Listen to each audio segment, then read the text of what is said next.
আসসালামু আলাইকুম।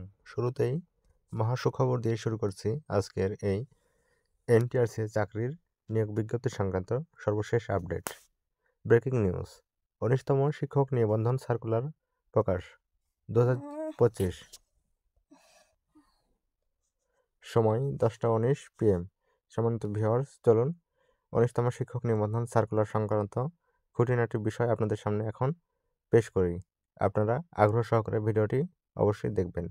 এনটিআরসিএ আলহামদুলিল্লাহ বেশ কিছু সময় অতিবাহিত হওয়ার পরে অবশেষে ১৯তম বেসরকারি শিক্ষক নিবন্ধনের নতুন সেই প্রত্যাশিত সার্কুলার ঠিক কবে প্রকাশ করা হবে জানালেন এনটিআরসিএর চেয়ারম্যান। বিভিন্ন অনলাইন প্ল্যাটফর্ম থেকে জানা গেছে ১৯তম নিবন্ধন সার্কুলার এই নতুন বছরে অর্থাৎ জানুয়ারি মাসের শেষে প্রকাশ হবে, এমনটাই তথ্য পাওয়া গেছে অনলাইন প্ল্যাটফর্ম যেমন ফেসবুক গ্রুপ এবং পেজ থেকে। এছাড়াও বিভিন্ন ওয়েবসাইটেও এ বিষয়ে খবর প্রকাশিত হয়েছে। তো ভিউয়ার্স, এই ছিল আজকের সর্বশেষ ১৯তম শিক্ষক নিবন্ধন অর্থাৎ এনটিআরসিএ সার্কুলারের আপডেট। সবাই ভালো থাকবেন, ধন্যবাদ।